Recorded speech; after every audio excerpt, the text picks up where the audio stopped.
but to think slightly differently, to sort of, and to always say yes to opportunities, because you don't know who you're going to meet. And if you meet that person, they might say, you know, I've seen something in you that my other friend will like.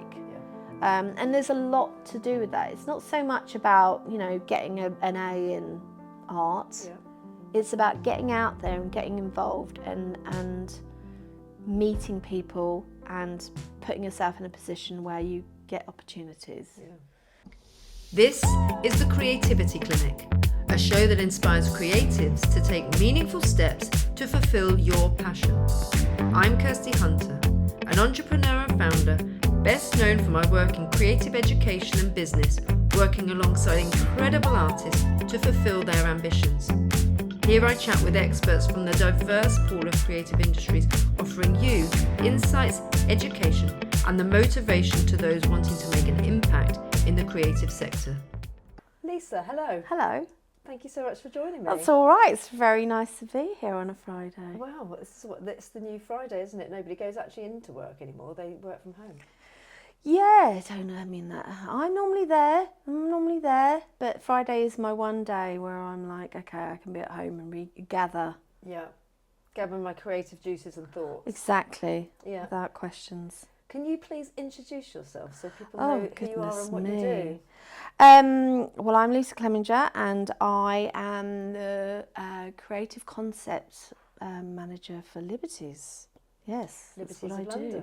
Liberties of London.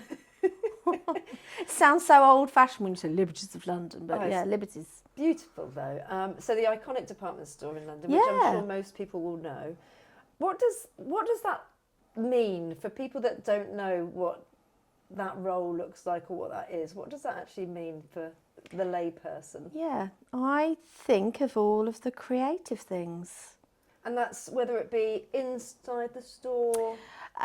So I'm the creative kind of idea person for the store, and also things. I do all the windows. I do events, press days, and we will do other things like wholesale moments where we'll have a pop-up in Milan or China, and I'll design all of those. Yeah. We have an exhibition coming up in Islington Design Centre. I'll design those, and we'll also design all of the shop fits. Right. Busy, really busy. And do you get to do sort of the end-to-end of it? So if it's something for Milan, do you get to go to Milan and make sure that then it's realised and your creative vision has been sort of played out as you see? Yeah, I think I've been long enough in this business that I'll not want to go, or I'll go and I'll go for a moment before it all happens. Right. But I won't sort of ponder because I've got a long list of other things to do. Yeah. Or I'll send some of my team because I think it's good for them to go out and experience things that I've already done. Yeah. So yeah. I suppose there's only so many times that you can go to Milan and it'd be as exciting as it was the first few times. There was, last year we did a huge exhibition and I felt like I was on the plane to Milan a lot. So yeah, maybe not Milan, but somewhere else. But no, Milan's lovely. It's just when you're doing a really intense exhibition, you can kind of be ping-ponging over a fair whack of a month or two, and then you're like, oh, what does my house look like? Yeah.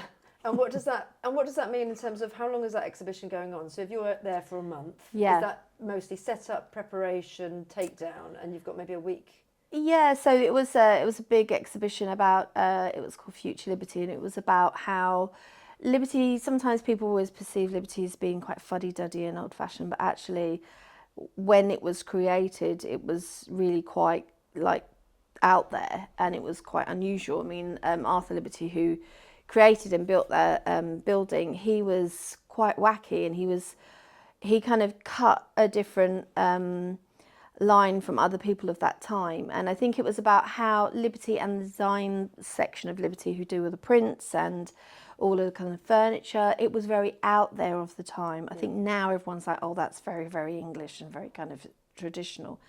But what we had to do is there was quite a lot of pieces, historical pieces, where we had to go and speak to people and make sure that they're all like preserved, they're under cover, or they're in a certain light or a certain temperature.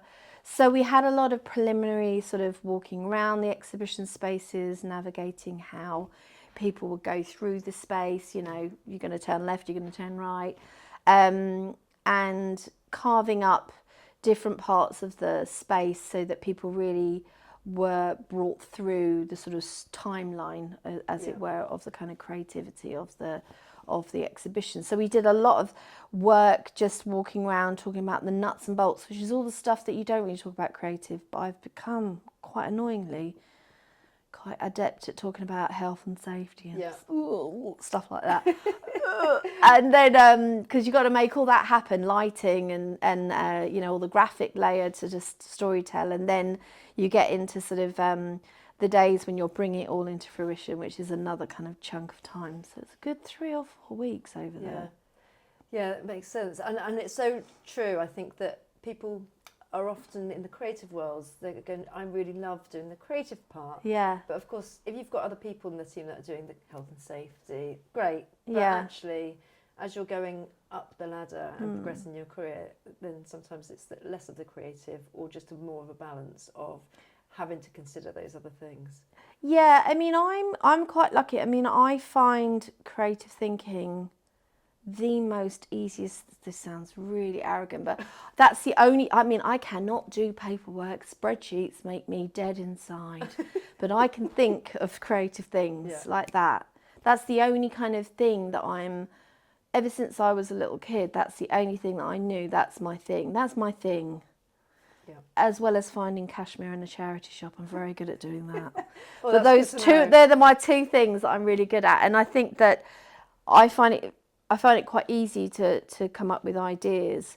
I think the hardest thing is to put it into physicality and to make it happen, because when you're putting in creative moments, either in store or exhibition, you've got to think about the fact that it's got to last and it's got to be safe.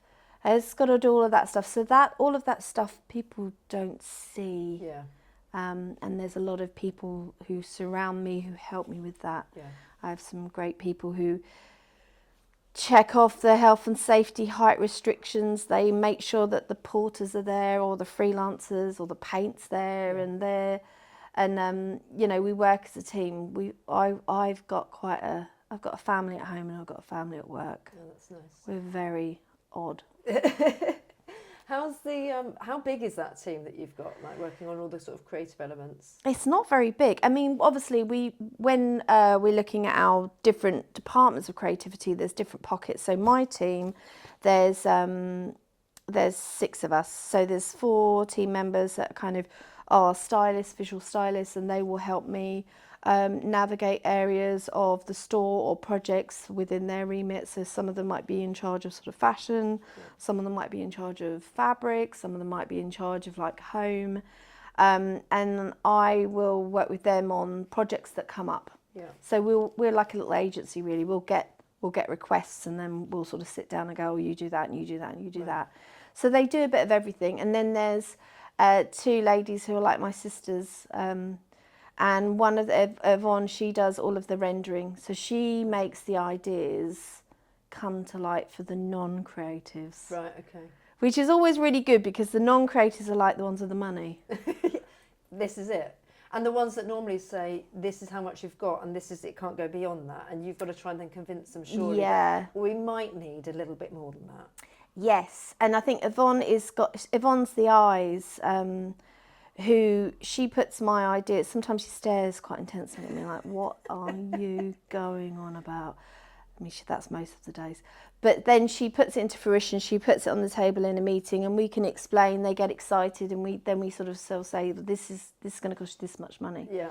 And then there's Liz, who's like my sister, and she stares, she gives me this dead side stare like, you're spending too much money. So she's the one who's kind of like, reels me in, because I can get a little bit over. Woo! And she's like, no. Yeah.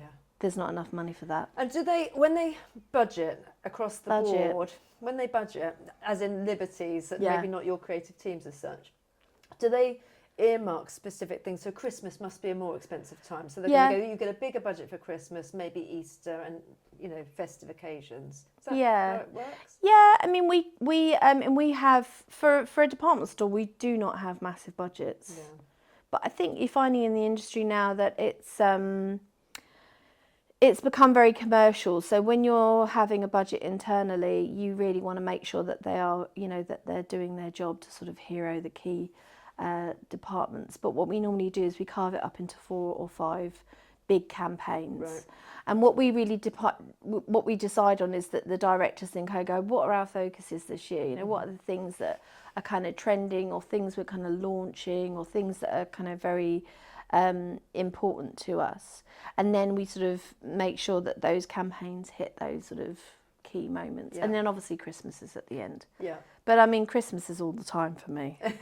Bar humbug. I think we might have just got Christmas idea sorted out yesterday. For 2026. For 2025. Sorry. 2026. For 2025. Sorry, that was really ambitious. Well, then you need to get on it. Yeah. So for 2025, so you're a year ahead, and is that typical of your calendar? You sort of say you're planning for the entire year. I would love it to be like that, but it's never like that, because there's so many different people involved. You come up with a creative idea, and then there's so many components. I mean, I'm only facilitating a creative idea that then helps sell or promote. So I'm, waiting on a lot of other departments. So I'm waiting on marketing, I'm waiting on buying, I'm waiting on, finance, I'm waiting on wholesale or the fabric kind of team or the brand team to sort of help me navigate certain facts and details for me to get something smoothly running and in production to sort of get sort of launched. Yeah, so that must be, so for example, you've just had the Wicked display. Yeah. So that is incredible, by the way.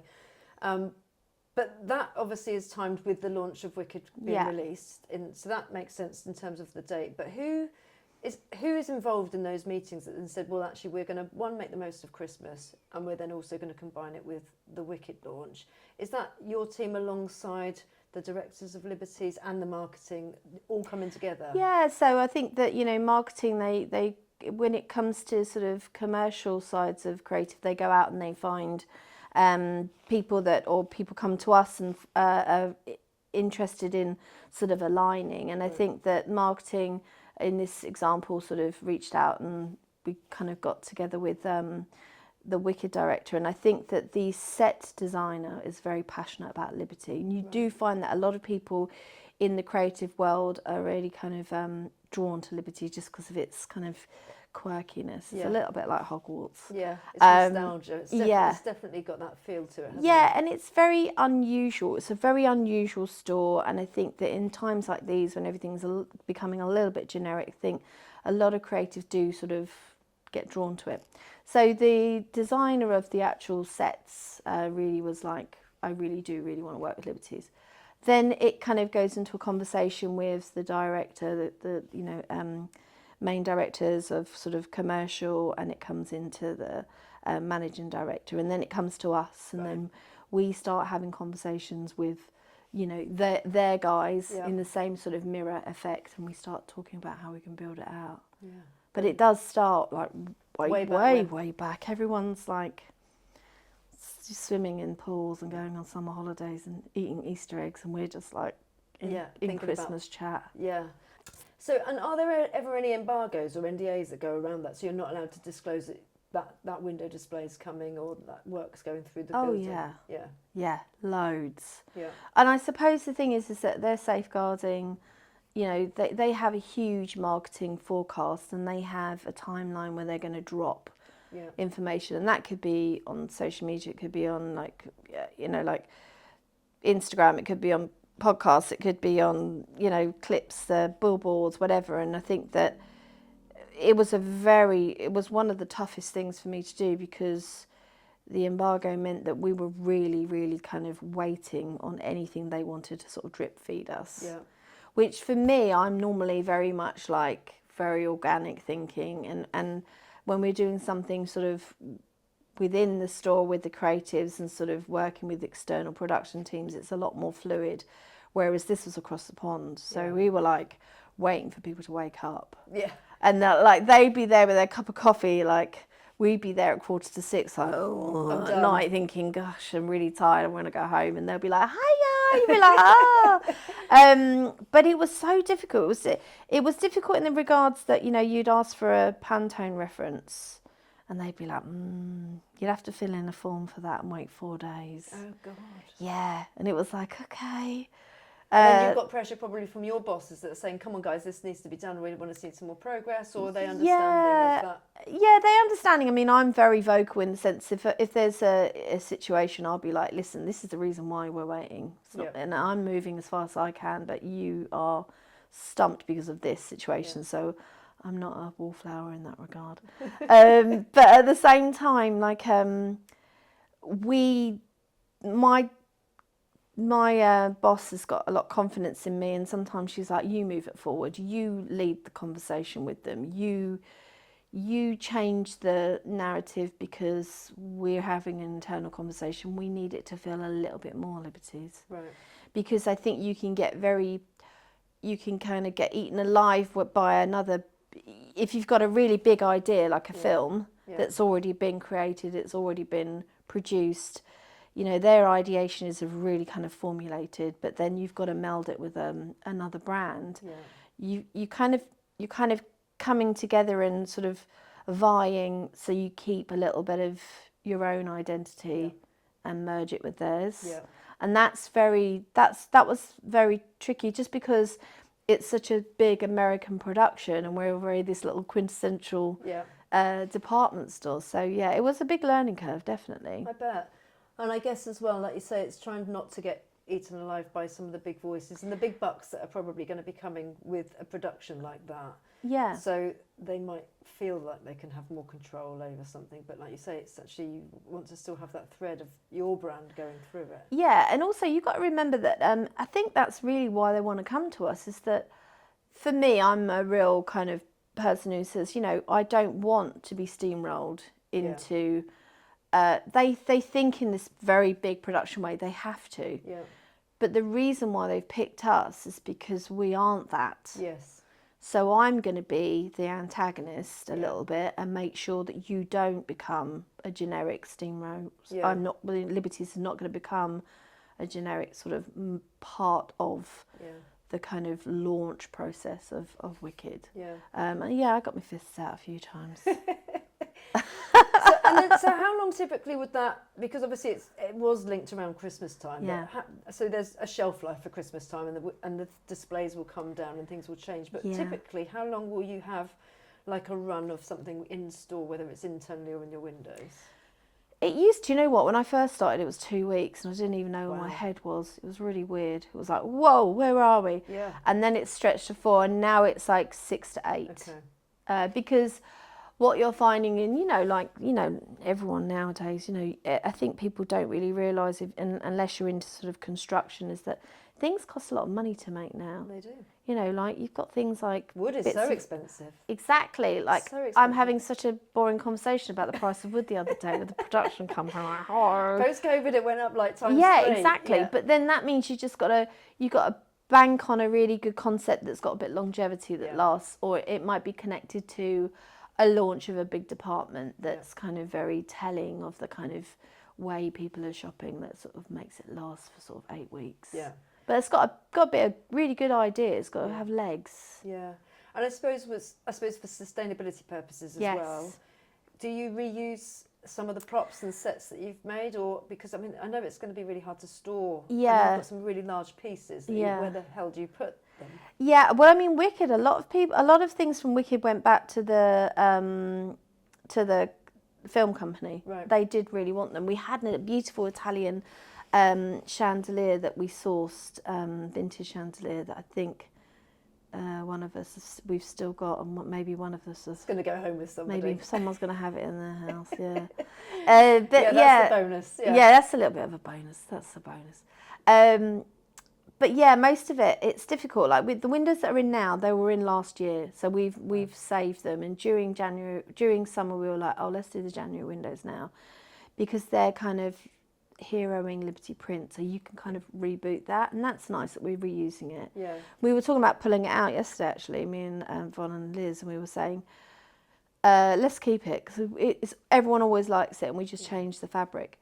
It is tricky. We have a warehouse in Dorking, and everyone thinks it's like this lovely place that you go and have coffee. It's absolutely not.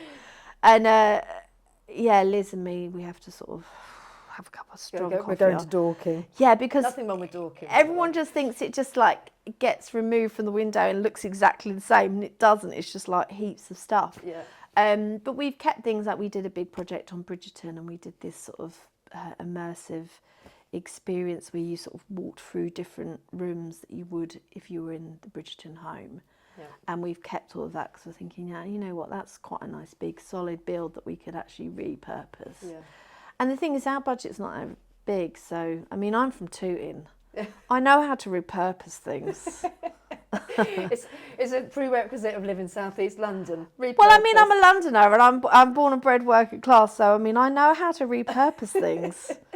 It's always the way, though. Whenever I've worked in organisations and you've got set design happening, and it's exactly that where you go where things are being kept. It's like normally an absolute jungle.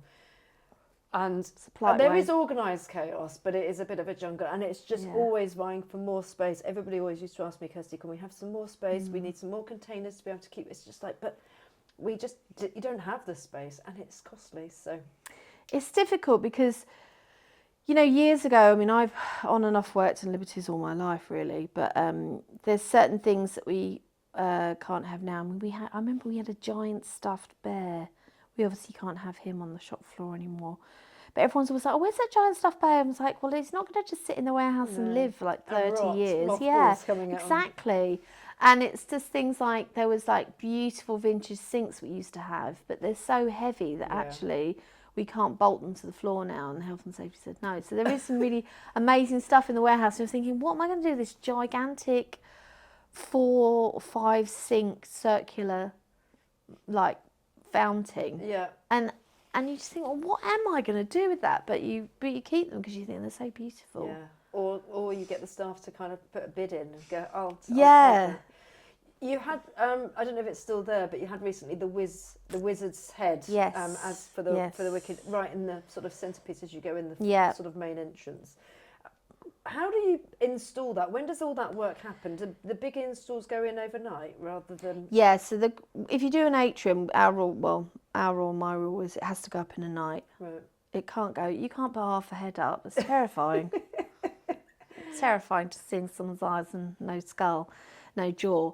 So they have to build it. Whoever takes it, you know, there's a lot of companies we work with now. I think we're working with a few sort of really designer companies at the moment, and you know, we meet with them, we explain the space, we explain the heritage. The heritage is a thing of wonder and annoyance. Is it a bit like bats in buildings where you want to go? Oh my god, totally. There's so much stuff. It's like, you can't touch that wall, but you can touch that bit. But you can't touch this, but you can touch that, or that little bit there you can. Wow. So a lot of things are dictated to them, so we show them. They look a bit downtrodden. We say, it's all right, don't worry. We'll get there. It's all right. Like the doors are tiny. Yes. The lifts are tiny. So it's built in sections, and there's a lot of rigging involved, and we have specific rigging companies that they work alongside. And we warn them of all of the pitfalls before they go into signing anything, production, and making an agreement. Exactly. Yeah, we'll do that. Brilliant. Yeah. And I think because we've done it for so many times, it's almost like second nature to us. If they send a brief and a kind of concept over, and we scroll through the images and the drawings and stuff, we're like, that's not going to work. Yeah. And you go straight back and say, that's not going to work. Yeah. You didn't remember this, this, and this, and they go, oh. So yeah, there's a lot. It's sort of second nature to us, but there's a lot of stuff with retailers. It has to happen like that. We're like the magic elves. I can just hear my team going, "You're not a magic elf," but like, as in, like we do invisible work, which is sometimes really nice. Like I love being in the shop at night Yeah, when nobody else is there. I love it. It's like my house. I'm like, I'll get out of my house and stop messing it up. I actually took my daughter and her best mate the other week. We were in town, and as we were going through, both of them were like conjuring up how that when they're older they are going to buy liberties and live in it. That's good. It's like, well, it's ambitious. It's like, yeah, Go it's, I mean, a for prime it. real estate in the centre of town. Go Yeah. for it. Yeah. But yeah, it would be nice to live in, I agree. Yeah, I mean, when we do a lot of work at night, and it's quite good because everyone says it's quite funny, but I've got loads of freelancers friends, and they all come in and we whack up the music. One of the freelancers got the worst, list of music, and we all know the words, so we all sing at the top of our lungs Yeah. to like Cliff Richard. Brilliant. Really late at night. It's really bad. Everything's a bit on the edge. So weird. if anybody's ever going past and they can hear things coming Yeah, out, yeah. There's always we always say I like tall people, I like small people from Cliff Richard. It's not the right words, but we always sing it, and like Spice Girls songs. But it's because we have a different world away from what people, because we're doing everything behind the scenes. Yeah. But it's really fulfilling because we don't have we can get all the creativity. We get into like a creative fever. Yeah. Because the doors are shut, Yeah. and we're left. And there's no we're let naysayers loose. there that can tell you at this point it's going in. There's no more budget restrictions. It's there. It's done. Yes. You can just party. Yes. Yeah. Yeah. How does it work in terms of like, it's so iconically known for displays and windows and obviously the architecture of the building. So Yeah. people come and they take photos, and literally as I was there the other day, there's people snapping everywhere. So you know that there's going to be an appreciation from the audience. Yeah. But how do they work out how that converts to people coming in the building and then people spending their money and it being considered a success for you as a team? Yeah, I mean, there's a lot of community around Liberty there's a lot of repeat shoppers, a lot of loyal people, and if they don't like something, they'll tell us. Right.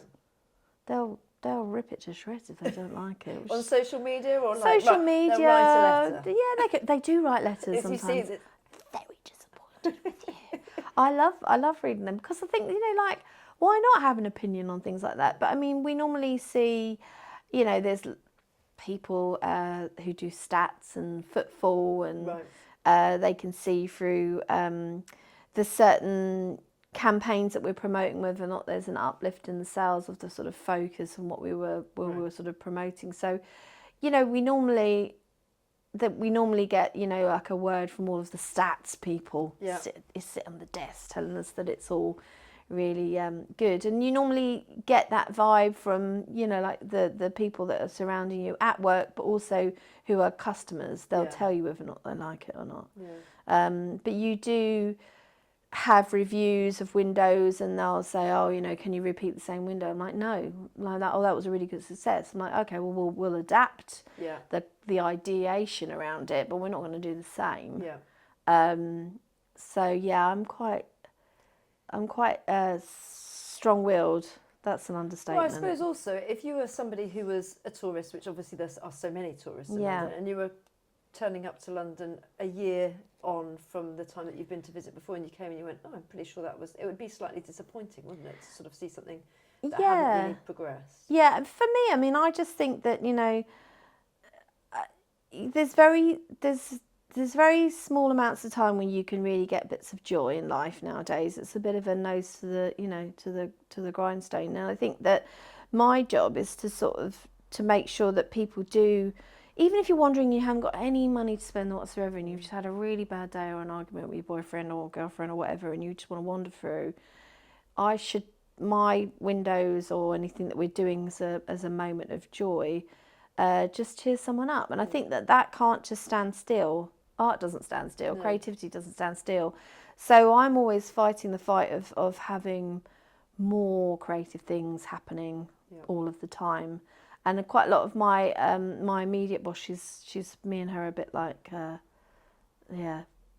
sisters in arms with that.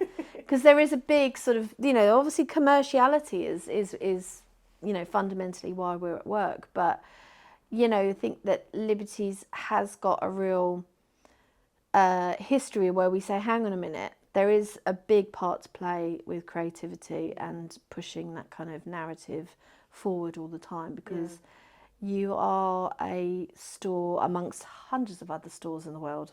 What sets you apart? And it should be artistic sort of movement. I think absolutely, and you see all of the stuff that's been happening with the high street, and obviously Oxford Street's had a bit of a resurgence, and we've seen HMV return to the high street, and there's been a bit more of a buzz, but there has been such a downturn with people moving away from that sort of traditional shopping. Yeah.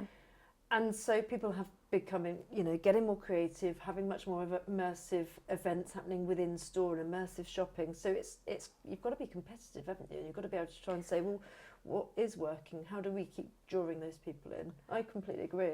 Yeah, I mean, I think that there will, I mean, I always say that there will be a moment in time where we're so dumbed down from online shopping. I do believe that obviously it will always carry along because it's convenience, but I think that there's something to say where you've sort of sat and you've scrolled for so long that you need to actually touch or smell or talk to someone about the product or just get on a bus to go somewhere, because I think that that's part of living, isn't it? It's part of feeling, it's part of, a memory of even buying something. It's all about touch, it's all about senses, and I think that I'm a real kind of sort of believer in that there will be a resurgence when people get so detached from purchasing things that it will go back to it. And I think that now more than ever you're seeing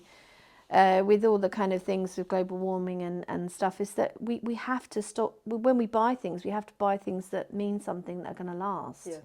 I do believe that I am in a world where I'm creating creativities for people to buy things, but hopefully people are buying something that's going to last and they don't just buy 10 of them.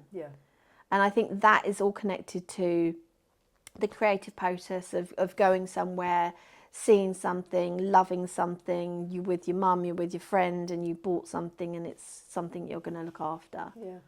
And I suppose that's the thing as well, isn't it? Like the iconic sort of brand that Liberties is, and you buy anything in there, it's most of the time it's not going to be cheap, but it is going to last. If you had a bit of beautiful fabric, it's going to be something that you'll probably pass on to your children. They're going to keep that piece of that fabric for years to come. I mean, I personally, I am surrounded by it all the time, and I love it dearly. I mean, most of the time I buy things in the same, but when you see things in there, there's some products in there that have been there since Arthur Liberty himself. I mean, there's a leather company called Mercer, and they've been there since the 1920s, so that's 100 years of the same company being in Liberties. And then there's the rug department, and Bruce, who runs that, he's very eccentric. Me and him get on very well.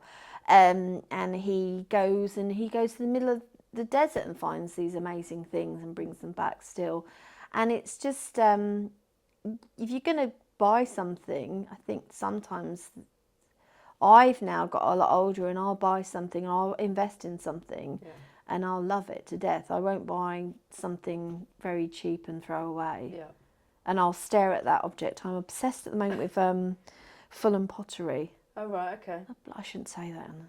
Everyone's going to look on it. But I found one in a charity shop the other day and it was $4.99 and I was like in rapture. And my other half was like, oh God, you're so sad.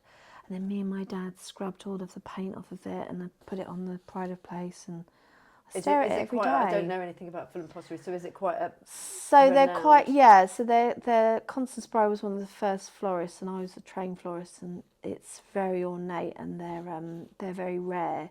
And I'm very small, so I like massive things. I don't like little things. Give me something massive. Give me a giant vase. So when I found it in the charity shop, I was like, beside myself.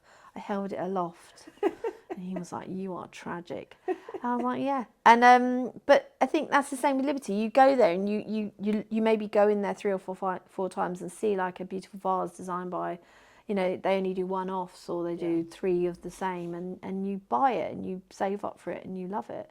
It means you're not buying like 10 of the same sort of replications in some other sort of high street store. And it's not knocking that, because obviously I'm a working class girl and I will go to any of the high streets, but I mean, my next calling, if it's not Liberty, is charity shops. And I'm not saying that charity shops and Liberties are the same, but the emotion of treasures when I'm shopping is more important to me. Do you go into every charity shop and you're like, I want to do your window, I want to get what you've got in here and I could redo it? That'd be a great project. I tend to talk to them. I mean, I always say the rule is triangles and colour blocking. If you don't know what you're going to do, colour block something, and always put things in sort of triangle form, so high, medium, low. But I'm too busy. It's a family thing. Like we all go, and it gets a bit heated because you want to get to the rails or you want to get to the shelves. Is there a favourite charity shop? Are you not oh no, there's hundreds. There's hundreds. Like me, my family. I started when I was 11. I remember going to car boots and charity shops, and I remember buying a tutu. Totally irrelevant for when you're living in Tooting. But it was really old and I loved the lace and I'd never seen anything like it. It was like a petticoat and I bought thousands. I've never got married. Loads of wedding dresses. And it's just because I really love the detail of something. Yeah. And we go every Sunday and we'll pick an area and we'll go and it's like a race with my sister to get to the fashion first. Are you like the 6 a.m. people? We are with the charity shops in the summer. We are with the car boots in the summer. Yeah. Absolutely. And the charity shops are more for the winter. But it's the same thing as like you can find things in charity shops or you can find things in like high-end shops and the value is they're unique or they're unusual or they're very rare or they're very one-off or someone has made it with love. Or someone's made it with really good quality material or design aesthetics. That's what I really like. Although I have found, and I don't know, you might disagree, but I think the charity shops have definitely gone up in price over the last year and a half. It's like sometimes I'm like, not sure I'm paying that for that. Well, I've gone in there and I feel like saying, listen, I'm 51, I've been doing this 40 years and all of a sudden you've just all jumped in. Yeah. Get out. Yeah, their prices have definitely jumped. But there is definitely areas that there's pockets. Like my dad will ring me and say there's a new charity shop. We'll all pile in. Brilliant. Tragic. There's quite a few in Crystal Palace actually. I know, I might be doing them after. Yeah. Can I take you back to, so if I was your boss and I was working with you on your KPIs, what do sort of KPIs would that look like for sort of visual merchandising? Yeah, I mean, for me, with visual merchandising, I mean, specifically for Liberties, like I say, it's so eclectic that it can easily have a really busy day and look really, really bad. Because it's so eclectic. You like, if you walk into somewhere else like Selfridges, it's a white box, super easy to do. You're putting textures on. Everyone in Selfridges is going to hate me. I've got the person from Selfridges coming tomorrow. Well, okay, we'll have a little bit of a chat about that. But I don't mean it like that. I mean it like it's... But welcome. White walls, they can knock a wall down. They can drill a light into it. They can bolt something onto the floor. And they can add colour and they can add texture and they can add light and they can add music because sound systems. With us, we have huge solid wooden beams from a warship. Yeah. I've got people saying, no, you can't do that. We look at plugs and we think, oh, there's loads of plugs, and we test them on, there's one out of 30. And there's a huge event. Knowing it's trip hazard and there's no doorways there. And so the challenges of maintaining Liberty's look is daily. But then at the same time, everyone in Liberty's like, oh, we're really eclectic and we're eccentric. I'm like, yeah, but that's not messy. So I'm a bit like, so you spend a lot of time daily, my team spends a lot of time daily going over the same things, which can get very demoralising for them. And so, you know, you throw bits of joy into their lives or you give them ownership of certain things. But that is a beast in itself. That is a daily... I wake up in the morning and the team's in. Sometimes they're in at half six, and sometimes they're in at 7:30. And it's the minute I wake up, I get out of bed, I've got the team chat going, and they're talking to me about the kind of maintaining of the store, because that's the magic point between 7 and 10. Yeah. And then there's a whole other section where we're designing shop fits. So you've got to work out how they're going to happen while the shop's always open. It's always showtime, you know. There's a very tiny pinch point where we have time to sort of get things done. So, you know, my bosses and me have a relationship. They know I get stuff done. Yeah. And sometimes I can be very outspoken and they're a bit like, but they know I'm like, it's like events. You have to get stuff done for very, very short periods of time. Yeah. And so there's a real intense period and I'm like, is everyone with me? Right, we're going to go. And we have to go and I need everyone's focus. And that's when I get really kind of shouty, like, right. Because it's timed and it's like a performance almost. Yeah. But they know I do that. And I think that it's a case of, I'm a bit of a prisoner of my own success where they're like, oh, can you do some more? And I'm like, I'll have a go. Yeah. And so it's just a case of more, really. But also balancing the fact that we don't have ways of money coming in. So it's repurposing things. It's, you know, taking a pop-up somewhere and re-altering it and changing it for somewhere else and adding something to it. So, yeah, I mean, I think I'm nothing without a team. I think your team is really important. I'm not there just like, oh, I go to think of things. Like, I can't do anything without Liz giving me a dead side eye about the budget, or Yvonne creating renders, or the team measuring something, or going and helping me early in the morning when I'm not there because I'm trying to get an irritated child to school. And so it's a very big team effort, very, very big team effort. And I think people who are very much like, oh, I'm a creative genius. I'm not. I'm one of. Yeah, lots of people. Lots of people. What's been your favourite project that you've worked on in your career? Oh, wow. There's loads of them. I mean, there was one right at the very beginning of me working at Liberties, because I've sort of been at Liberties and then sort of left and come back again. And there was one when it was so off the wall, we wouldn't do it now, but I always drop it into conversations and my bosses are like, oh, it's okay. Here she goes again. And it was, yeah, same one. There's two. So there's one where when I was just started out, and it was, windows weren't they were lovely, but they were a little bit too sort of generic. And then I had a fantastic boss come in. Her name's Faye McLeod, and she's in charge of LVMH. She's now like pretty cool. Yeah, and me and her are very, very good friends. And she was a florist, and she saw that I had this real lust for it. And she created this idea where we wrote to everyone in the store and to customers and said, "Have you got collections?" And we put the collections in the window. So we had someone who collected fridge magnets. Oh, wow. We put it on a giant fridge, and we had one of those immersive pigs. It was very abstract. You had someone who collected whisks. Cameras. One of the girls in the team, she collects her cat's whiskers. So we had them in a window. But I loved it because it was so personal. Yeah. And it was almost like an art project. How many did she have? She had loads. She had like big ginger tomcats. They'd always lose their bee in fights. I mean, I've got cats, but I've never. She had loads. What, is she pulling them out? Probably. like bumping into walls now because I've got no guide of anything. It's like headbutting things. No, she had about 12 of them, but it was in a smaller window. Like there was people that just had like the most amazing collections, and I loved it because it was so eccentric. Yeah. And it kind of made me think, oh, well, there is things like this possible in a very structured society of commercial selling. I mean, every time I say it now, they're like, oh, this would be worth a bit of money now. But I try and apply that to a lot of the stuff I do. I think collections are great. And then the other one was just before COVID, actually. And I remember I was like, I really want to build a tree in the atrium. And I got some pipe cleaners because my daughter was, I don't know, she was still nice then. I'm joking. She was still like, she had like little pipe cleaners. And I made this kind of, I've forgotten the name of the tree now. You know, the trees that are Japanese trees, and they're sort of bonsais.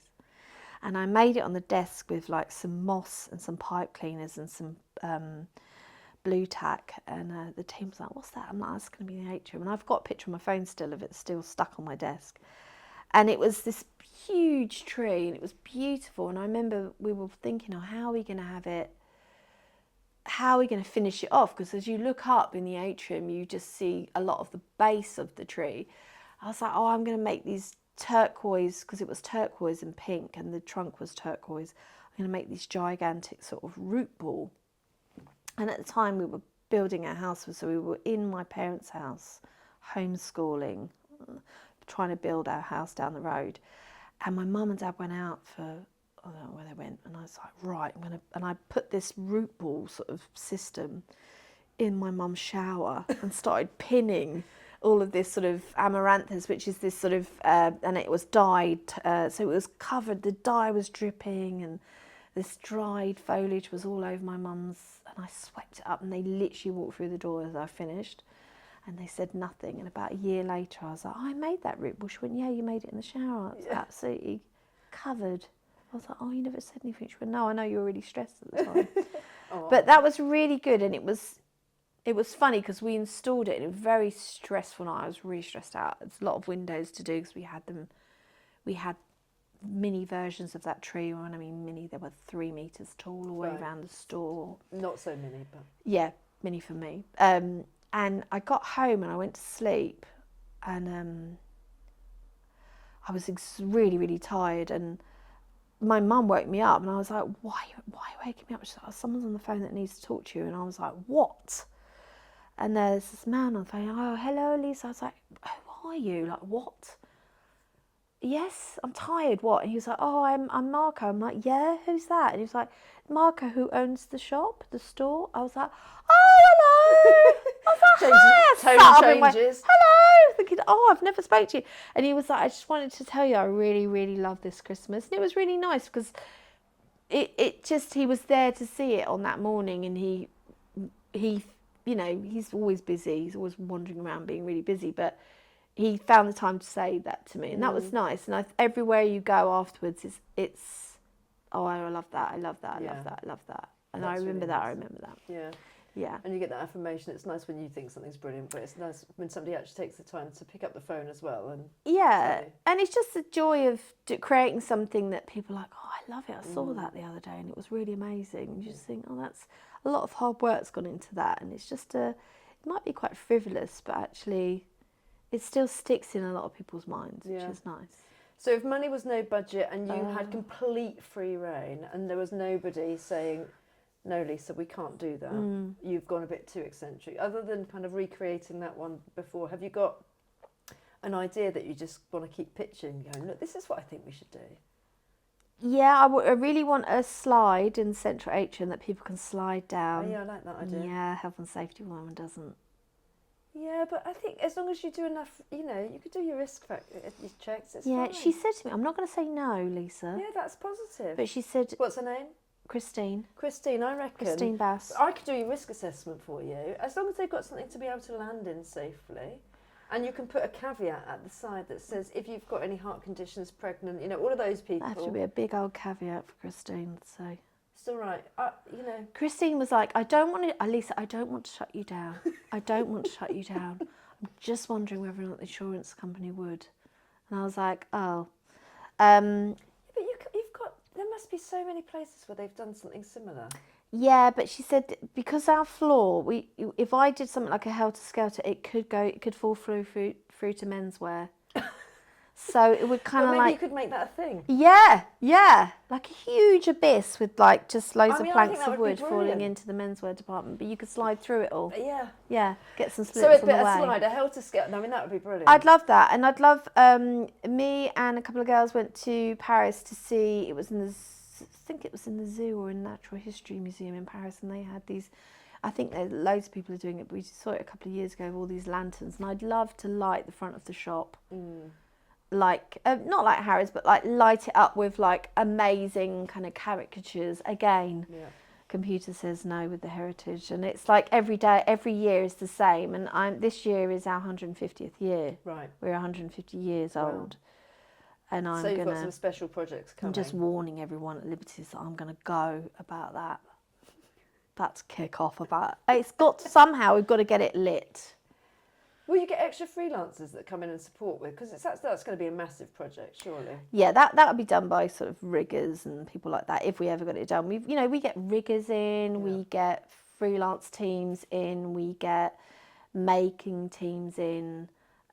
We've got great kind of night painters who we sort of task with loads of painting, and but there's a whole other team away from our team. Yeah.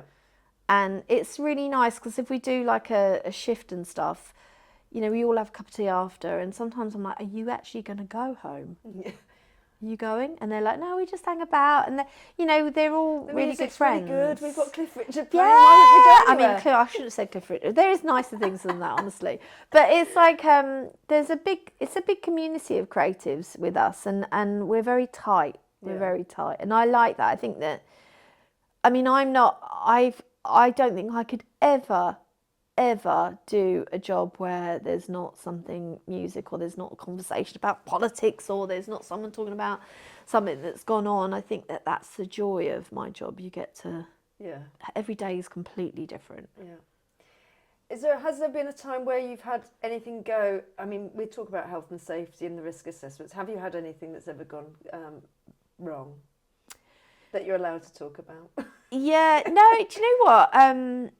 Touch wood. Yeah, just touch wood. I think that there was the tree that I was talking about. Yeah. There was one time when we gave the production company the wrong atrium, because there's 3 atriums in Liberties, and 2 of them are rectangular and one of them's like squarish, and that's where the tree sat. And we gave them another atrium, or they got hold of the wrong drawing. Right. And that's what we're going to say.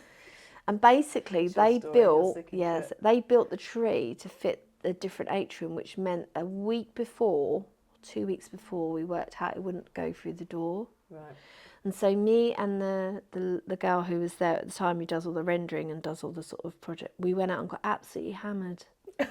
We got absolutely. So we can't solve it. We were absolutely mortified. We were like, oh. And then we went to the production company, and they were like hacking at this tree with saws. Oh, wow. Just hacking at it. And we were like standing there. And in the end, it came to fruition, which was good. But it was hair raising, because you're thinking, this giant tree is not going to get through the door. And then your creation in your mind is then completely being destroyed in front of you. So why not have a drink? Basically, yeah, exactly. I mean, I've just been given quite a hefty amount of money to build a tree that doesn't go in the building. Yeah.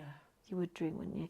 And then and then the other time, it wasn't when I was there actually. I think it was just before I came back, because I come back, been backwards and forwards for Liberty. All in all, I think I've done 18 years, 19 years there. But they did a huge exhibition, and I don't think that with some artists, and the artists weren't happy when it was installed. Right. And the atrium, as soon as it was put in, I don't think the managing director liked it, so he told them to rip it down on that day. Oh, wow. And so a huge thing happened where I think that we don't talk about that. Liz says we don't talk about the project. Right. It's the project that will not be named. Yeah. And a lot of the new people are like, what's that project? And it's the project that won't be named. And they're going to be hoping now that you're going to say it, but it's not. It's the project that won't be named. It's the project that won't be named, because never going to know. I don't want Liz to age any more than she already is. Honestly, there were dark days for Elizabeth Rodriguez. Yeah, I can imagine. I can't imagine, but do you ever use live art? Do you have people ever being in part of your displays? And yeah, I mean, we do. I mean, the thing is, our windows are funny shapes, and we have had periods when we had a window where we had sort of creatives come in, and they'll show us how to sort of do floristry, or they'll paint in there. A lot of the design studios, so we walk through the design studio every morning to make a cup of tea, but there's a whole team of people that are literally, you think they're sitting there painting, Liberty prints all day. yeah. It's actually quite intense. They've got so many. They do so many that I used to think they just wore tea dresses and just painted all day and just, But they have so much to do that but they do a lot of hand painting, and you can watch them do that. It's really interesting. They do that on the shop floor as well. Right. There's loads of sort of floristry we do. There's loads of people that come in and talk about how you can embellish clothes and make it more personalised. I really would love to get more painters in, and more sculptors in, and I think that currently this year we're going to really try and work on that. There's a really big quilting project coming up, where at the moment I think that it might have sold out, but you're able to pick up a kit of Liberty fabric, and you are being asked to make a panel of quilting, or, completely however you want it. What, and anybody can do that? Yes. Members of the public? Yes. So it's cool. So you can pick it up from different destinations, and you can embellish it, you can stitch it, you can add things that maybe have a memory of Liberty, or just memories of things that you love. So you can, I don't know, it's a cardigan from like when you went, to a party that you met your other half with, and then we're going to take all these panels and we're going to create a really beautiful sort of moment and sculpture. So we're trying to do much more of that, and I think that it's lovely to join up with customers and people in their community, because the community around Liberty, it's Soho, it's Covent Garden, there's some really eclectic mixes of people that we love. We want to get in. And really involve them in it. Yeah, it's nice. Yeah. For anybody that's maybe wanting a career, you've had a long career obviously at Liberty's particularly, and then before that, if somebody wanted to sort of get into it, what sort of things would they need to study and learn, or are there routes where they don't need to go to university? What's your advice? Yeah, I mean, I was really, when I finished school, I got really ill, really sick, like nearly died, and I didn't get any of my grades. But the only thing I did do while I was dying, so I have Addison's disease, where I don't produce any adrenaline, and it was very rare for someone at the age of 18 to get it. So the only thing I could do was my art, because it was coursework. So I laid in bed, wilting away, drawing a kipper, and I remember Frida Kahlo style. Yeah, it was really weird. It was really weird. Yeah, exactly. Also poetic. But I remember I said to my parents, I just want to go to art college, and I think art college taught me to view art in a different way than GCSE art. I think GCSE, obviously, I have a sister who's a headmistress. It's regimented because it has to be. It's a process, but you can create within that, within that process. I think if you take a step further into art college, it expands your mind. You get time to really dwell on it. I remember drawing a tutor called Humphrey Ocean, and he made us, he was great, he made us draw a big toe for 2 weeks. Was it a nice toe? It was all right. I mean, there's not many nice toes. It wasn't too shady, it was good. It was a good solid big toe. But he was so funny, he was so lovely that you actually started, and I did loads of paintings, but you actually, it sounds really silly, but you actually perceived, I got a load from it, and I really remember it really hits in my mind, because you just sort of take time to really appreciate it. And that has really helped me through my career, because when you're at art college, they say, think of things differently. Think of it out of the box. Turn it around, look at it from a different point of view. Just tweak it. Maybe don't do that. Maybe just rub up against that. Don't make it smooth, sailing with that design. Maybe, give it a little bit of friction. And I think that was really a good learning thing that I did. And the other thing is that, my mum is like a tiny little battle axe. Very fierce, tiny. Is she going to listen to this? Oh, probably not. She probably doesn't know how to work it out, but I'll make her. But Sorry, I had a Saturday job from the age of 11. Now, it's different now. I know that you can't do that, but I was always told, just go out and say yes to things.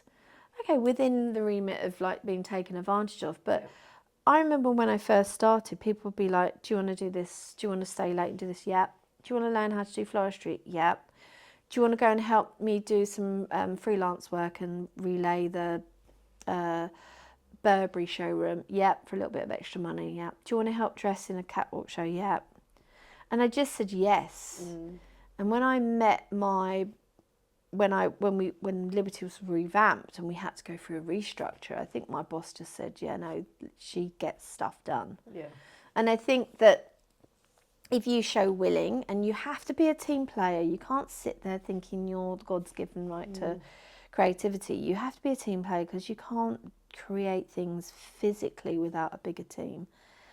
But to think slightly differently, to sort of, and to always say yes to opportunities, because you don't know who you're going to meet. And if you meet that person, they might say, you know, I've seen something in you that my other friend will like. Yeah.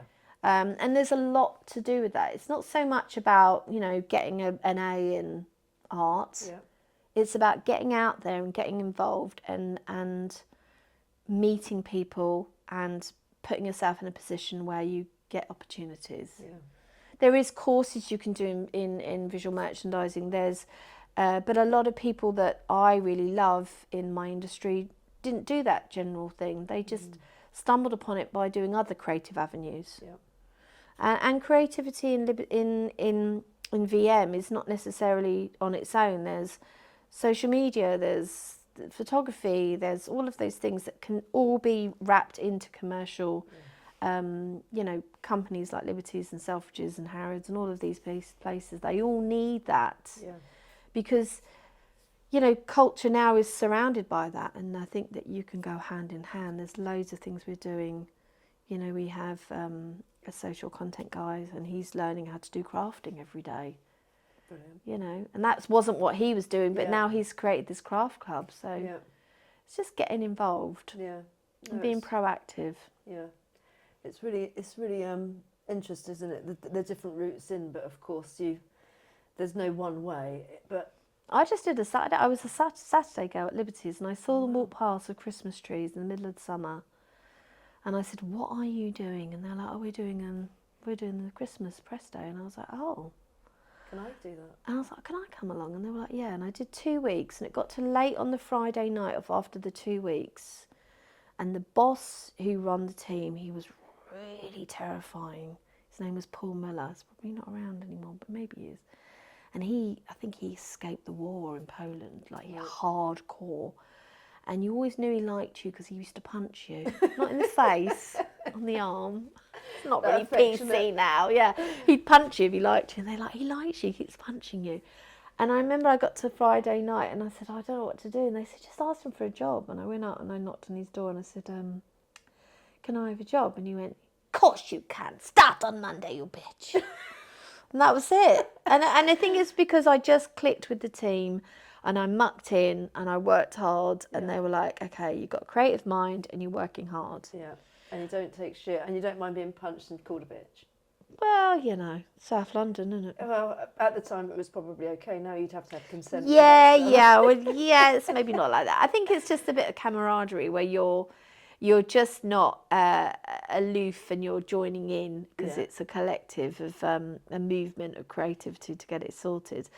But I think that I left school, unfortunately, because of my illness. It was so devastating that I retook my maths GCSE because the teacher was gorgeous.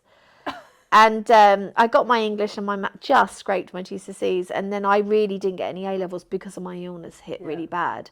So art really did save me. It did save me, and it's the thing that I know that I'm good at, and I always go back to, if you know that you're good at something, there is a job out there. Yeah.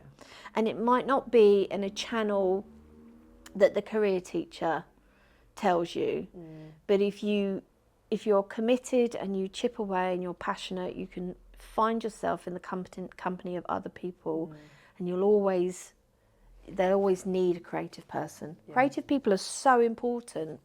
There are seas of dull people. You know, we're the only ones that really mix it up. We're the ideas people. Yeah, and that's what everybody needs. And we need a balance of everybody, but it's really nice. In your spare time, so obviously that's a full-time job that you do. In your spare time, do you have, because I know that you've had your own business previously where you have done work for your clients. Do you still do that outside? I mean, my work is pretty full on. I do, occasionally I'll have people and they'll ring me up and say, can you come up with ideas for this and that and the other? And I'll do that just because I find it just almost like a hobby. Yeah. Like my job is, to say that is really weird. It's not a hobby, it's quite hard work. But at the same time, my hobby or my passion and my job is very similar. So I don't disconnect them. So I do a lot of painting, and I also work with a lot of people that might call me up. I'll get a lot of my freelance teams that say, oh, I need your advice or I need your help. Can you help me with that? I'll do that. And I just like doing it because it's just second nature to me. Yeah. I have worked on quite a lot of Goodwood revival. Okay. Yeah. So the Duke, he's a really funny character. He actually studied he was an assistant to, what's his name? Oh my God, the one who did Eyes Wide Shut. Oh. He's very eclectic movie. I can picture the... It's not Roman Polanski, it's... I don't know. It's not coming to me. He used to work with him when he was very, very young. No. So he's got like this huge, big estate, and he loves to do these big moments, but his eyes are so sharp. He can see every detail, and it's really upsetting and sort of slightly disturbing. But he's also a really good guy because he loves championing like the kind of creative moments of joy for people when he does all these revival or festival speed. So I've worked with him, and he's good. Yeah. He loves, I think he had a really good time in the 60s because he's always going on about replicating the 60s. But he always wants me to find like the most amazing pieces of 60s furniture, and I'm thinking, well, they're knocking on now to get the originals. But he can see whether or not a 60s piece that I've bought is an original or a reproduction. Wow. He's very sharp. That is a talent. Yeah, it's also slightly unnerving. So if people wanted to ask for your advice, Yeah. It's probably friends, family, or people that you've known in the industry for a while, rather than being commissioned for. Yeah, I mean, at the moment, I mean, my job is fully committed to liberties, but I do, having my Addison's disease, the doctors were like, you need to slow down. I don't really know the meaning of it, but I do want to get to a point where, in my life, I want to sort of retire slightly early and do a lot more of my creative things, and I want to try and work towards that. And I find it a challenge. I work with people will call me there's a lovely lady who owns Caramel Baby and Child, Right. and I'll help her design a shop or a thing. So there's moments, but it's very full on at work. Yeah, I bet. It's been an absolute delight talking with you, and we could probably sit here and talk. I can ages. ramble for a long time. But I can talk. I think I must make sure that you've got time to go to the charity shop. I know. But before I let you go, I will always ask anybody if you've got any creative inspiration to give to our audience, whether it's go and see a show, read a book, follow a designer. Is there anything that you would recommend for people that they should go and do? Yeah, I mean,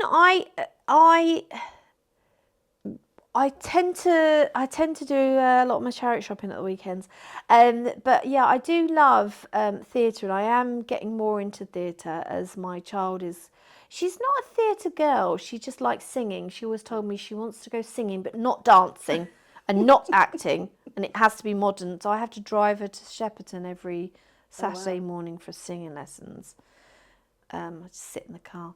Okay, we'll talk about that in a minute. Yeah, but she has always had a love for Hamilton, so we go to the same seats in Hamilton, which is really expensive. I always feel a little bit poor every time I book a ticket, but we sit in the same seats and we watch Hamilton. I love it because she started watching it. She went when she was about 7, which is quite young for it, but it was her way of learning about history, and she is very passionate about history. Right. She kind of doesn't want to admit it. She's a bit like, and I love a bit of history. So it was a moment where I could have time with her. The music is fantastic. Yeah. It's just like no other theatre show, and the history's there, and it's a bit of time for me and her to sort of, and we chuckle that we always have the seats next to the toilet and the ice creams. And then the other things that I really love, I think it's really important to go out into local communities and just see what other people are doing. And there's loads of like local theatres or local exhibitions for art that you can do. I don't think you have to literally just. I love the V&A and I love the all of the sort of central London museums, and they're great. But you can go to sort of local theatres or local exhibitions. You can go to Kew Gardens. You can go to the Barbican and walk around, or you can just take a journey into the countryside and see if they've got a local show on. Yeah. Because sometimes they're a little bit more, you get into a conversation with someone and they might become a friend, or they might become someone that you can connect with that have other people that are, it's a little bit more personable. Yeah, and I guess also with the finances that are going into the creative industries, where it's been quite tragic for quite a while, those smaller theatres need to be supported to get the footfall in. So yeah, it's a good piece of advice. And also it's really good for, I mean, I say I'll go to Hamilton. I mean, that for me, it does hit my bank balance to get just 2 tickets there. But there is other theatres. There's the Rose Theatre in Kingston, and they're £15 a ticket. Yeah. And I'm taking my daughter because it's local, it's near where I live. They do fantastic things, and sometimes they have West End shows that come through into the local theatres that are much more affordable. Yeah. Or get in a train and go up to Coventry and have it cheaper. Yeah. Quite a lot of my friends do that. So it's just, you can find art that's affordable to see, but also I think art's very much about people. Yeah. Not necessarily about the kind of pizzazz around it. You know, sometimes you can go into big exhibitions and it's all about, you know, paying the 25 quid to walk in a certain straight line and turn left. Yeah. That's not my gig. Yeah. No, well, I agree. Hamilton is amazing, and if you're not based in London, then you should definitely go and see Hamilton on tour, because an ex-student of mine called Ahmed, shout out Ahmed, he's still in that tour. Lisa, it's been wonderful chatting with you. Thank you so much. It's all right. I'm off to the charity shops now. It's nice to meet you. It's nice to speak to you. Lovely to speak to you. Take care. See you later.